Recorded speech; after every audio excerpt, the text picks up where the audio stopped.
자, 강의 들어가기 전에 우리 스님들도 아마 입성심으로 통해서 이야기를 들으신 걸로 생각합니다마는, 조실 스님의 그 갑작스런 법회 조정 관계로 해양법어가 조금 이렇게 변동이 생겼습니다. 그래서 사실 내일까지 이제 이 6조 단경을 마쳐야 되는데, 여러분들 이제 해양일이 하루 이제 당겨지는 관계로 오늘 강의가 이제 이게 조금 하루 당겨서 마무리를 지어야 될 이제 이런 사정에 놓여가 있어요.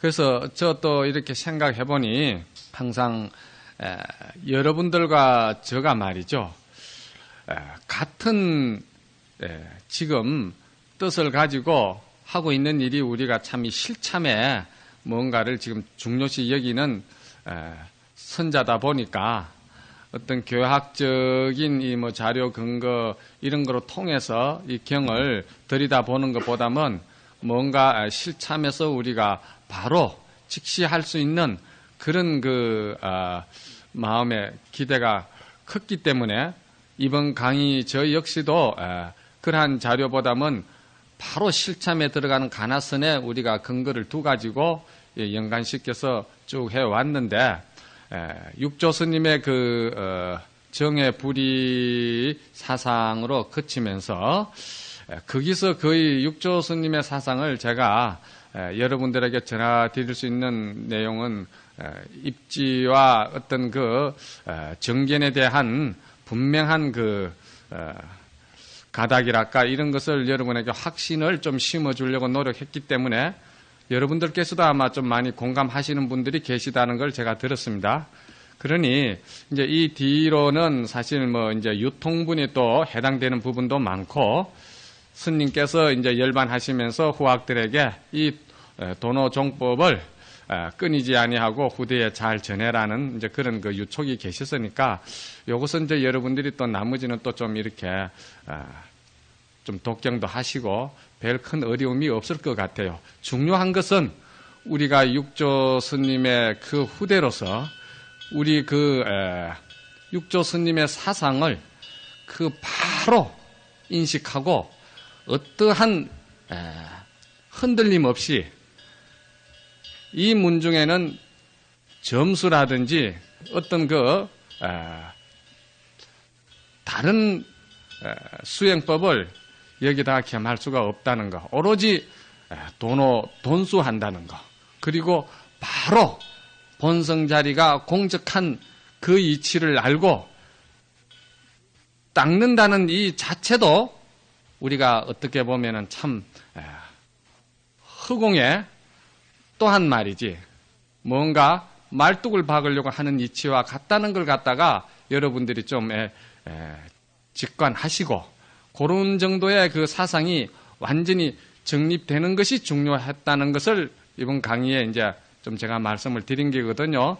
그러니까 도노에 대한 이 우리 사상 분명하게 말씀을 드리지만은 어록이나 어떤 것을 보더라도 십지 등가까지도 중생심이 떨어지지 아니한 경계니까 확철해야만이 완전히 그 공적한 본성을 봐서 사사무예할 수 있는, 또는 모든 것을 현전삼매 그대로 우리가 수용할 수 있는 그런 그 부처님의 행이 넣을 수 있는 것이 바로 도노돈수의 그 뜻이 있다는 거. 이걸 이제 여러분들이 정리해 주시면은 별 다른 어려움이 없고, 이번 강의가 목적이 또 그거고, 그렇습니다. 그러니까 별 큰 무리가 없지 않느냐, 저는 지금 그렇게 생각합니다. 그리고 이제 오후 시간에는 또 하두를 마무리 짓는 또 시간으로서 여러분들에게 또 당부하고 싶은 또 이야기도 좀 하고, 이렇게 해서 오늘은 이 강의를 마무리를 지으려고 합니다. 자, 그러면은 214쪽에 제가 먼저 독경을 한번 하겠습니다.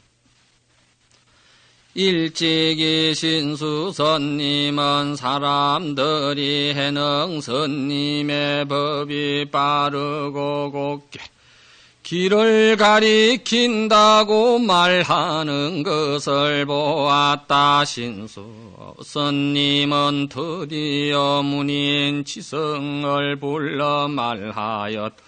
너는 총명하고 지혜가 많으니 나를 위하여 조계산으로 가라. 가서 해능스님의 처소에 이르러 예배하고 듣기만 하되 내가 보내서 왔다 하지 말라. 들은 대로 그 뜻을 기억하여 돌아와서 나에게 말하여라. 그래서 해능스님의 견해와 내와 누가 빠르고 더딘지를 보게 하여라. 너는 첫째로 빨리 오너라. 그래서 나로 하여금 개의하게 여기지 않도록 하라. 지성은 기쁘게 분부를 받들어 반달중 걸려서 조계산에 도달하였다. 그는 해능스님을 뵙고 예배하여 법문을 들었으나 온 곳을 말하지 않았다. 지성은 법문을 듣고 그 말 끝에 문득 깨달아 본래의 마음에 개합하였다. 그는 일어서서 예배하고 스스로 말하였다. 큰스님이시여 제자는 옥천사에서 왔습니다. 신수스님 밑에서는 깨치지 못하였으나 큰스님의 법문을 듣고 문득 본래 마음에 개합하였습니다. 큰스님께서는 자비로서 가르쳐 주시옵기 바랍니다. 해능대사께서 말씀하셨. 내가 거기에서 왔다면 마땅히 염탄꾼이렸다. 지성이 말하였다. 말을 하기 전에는 그렇습니다만 말씀을 드렸으니 이미 아니옴. 육조대사께서 말씀하셨. 번뇌가 곧 보림도 또한 이와 같으니라. 대사께서 지성에게 말씀하기를 내가 들으니 너의 스님이 사람을 가르치기를 오직 개정해를 전한다고 하는데 너의 스님이 사람들에게 가르치는 개정해는 어떤 것인가? 마땅히 나를 위해 말해보라.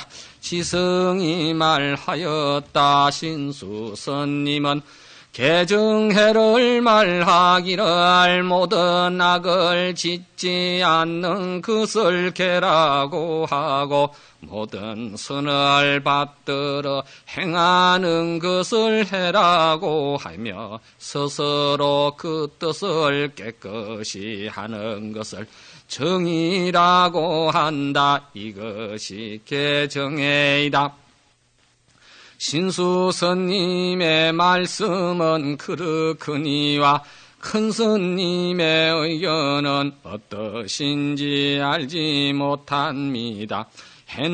해능스님께서 말씀하신 그 법문은 불가사의하나 해능의 소견은 또 다르니라.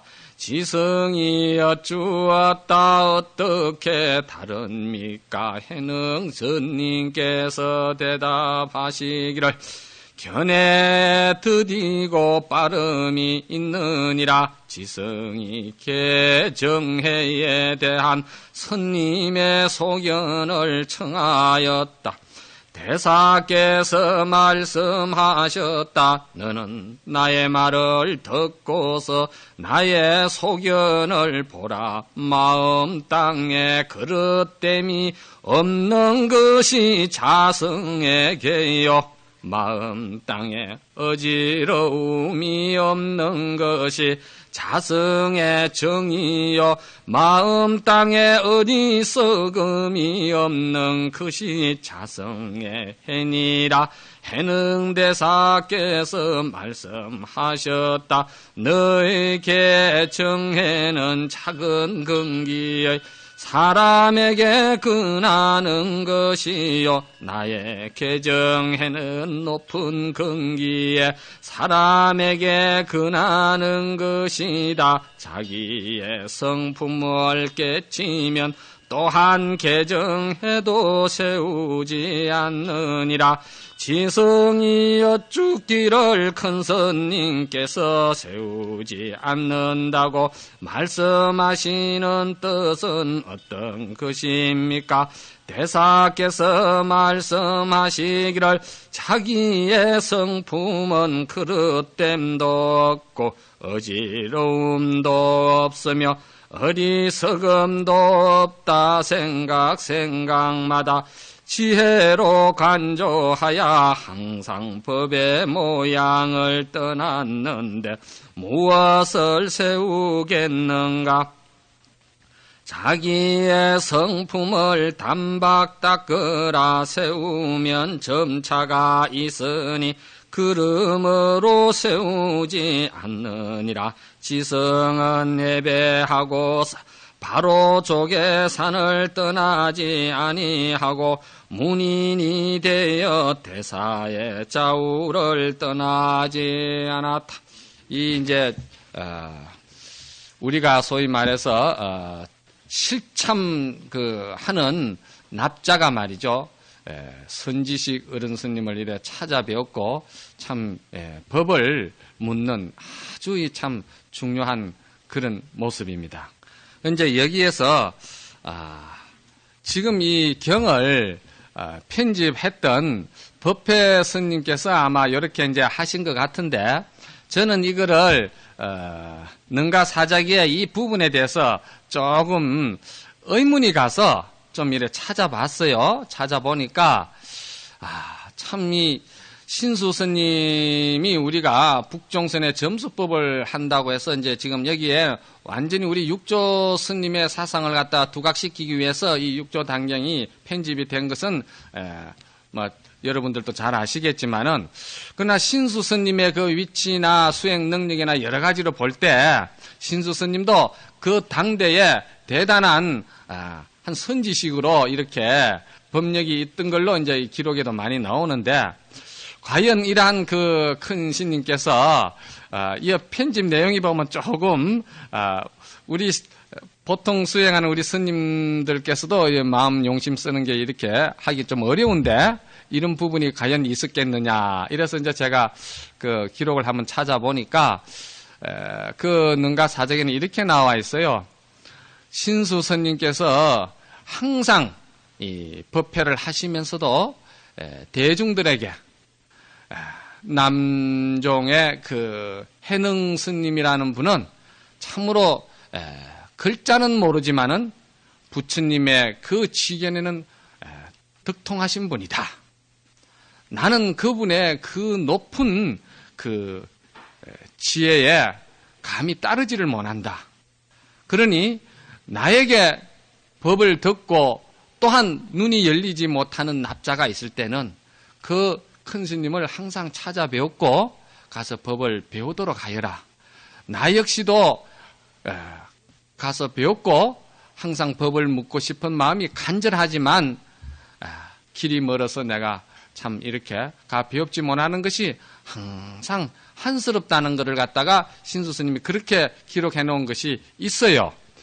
그런 것을 볼 때 신수 스님께서는 참 법에 대한 그 위분만고 처음부터 그 오조 홍인 스님에게 그 법을 이렇게 개성을 써놓고선도 제가 감히 법의 자리를 착을 두는 것이 아니고 참으로 저에게 법에 그러한 그 지혜 종자, 조금이나 종자가 있는지 살펴주십시오 하는 그러한 생각이라든지, 또 그렇지 못하실 때는 내가 과거생에 업이 지중해가지고, 내가 참 아직 법의 문턱에 들어가지 못했구나 하는 스스로의 그런 거 참 겸손한 그런 생각을 가지시는 부분들이 여기 많잖아요. 그런데 여기 와서 이 편집은 조금 이제 우리 현능 스님의 위치란 이런 걸 이제 밑에 제자가 편집하는 과정에서 이렇게 이제 좀 표현을 한 것 같아요. 그러니까 요거는 이제 여러분들도 느끼실 거라 이제 생각이 들고, 제가 지금도 참 이 조실 스님들이 이제 인사를 하고 이렇게 말씀을 드리다가 조실 스님께서 이제 중국에 이렇게 다녀오셨는데, 그때 이제 부산서 무차대회 때 다녀가신 이제 이 스님을 이제 담례차례 배웠고, 그러시면서 당신께서 이렇게 한국에 한 번 더 오시라고 인사를 하니까 그 스님께서 하시는 말씀이 참 한국에 그 선이 살아있다는 데 대해서 너무나도 감격스럽고, 또 선지식이 계시는 곳을 내가 2억만리 1000만리라도 자주 가 배웠고 법을 서로 묻고 싶은 심정이라고 그런 말씀을 하더래요. 그러니까 이 수행이 높은 분들이 이 마음 쓰는 것이 다르다 이 말입니다. 그래서 그 조실스님께서 그 말씀을 듣고는 너무 그 선을 좋아한다는 그 한 생각에 조실스님이 모든 피로가 이래 풀리셨다는 거, 이런 참 기쁜 이런 이제 말씀을 하시고 그랬는데, 신수스님의 말씀은 아닌 것 같아요. 그렇죠? 여러분들도. 이제 신수스님께서 그 점수법을 말씀하시는 개정해, 개로서 이제,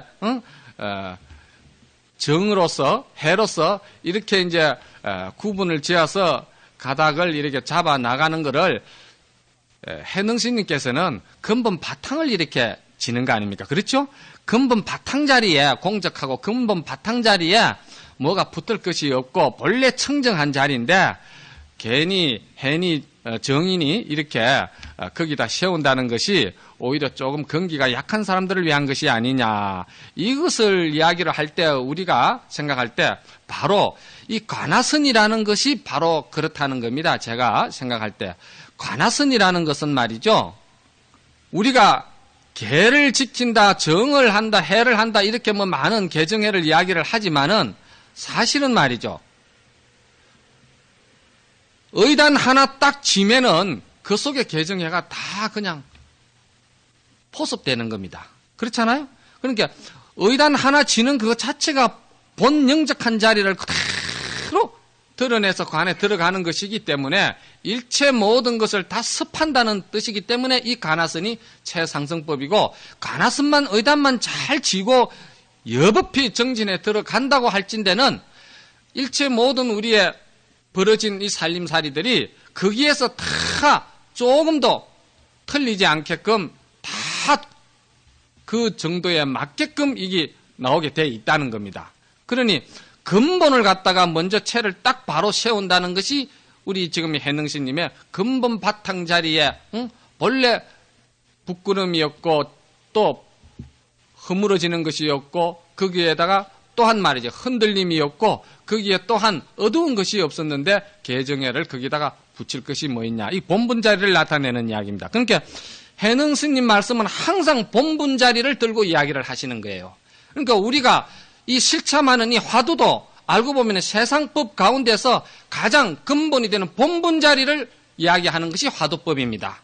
그래서 이게 최상 대승법이라는 겁니다. 이게 화두 자체가 근본 자리를 딱 들고 나가니까 일체 모든 것이 어디를 들든지 간에 그것이 딱 중앙의 심지가 될 수 있는 근본이 된다는 겁니다. 이 화두 이 생명자리가.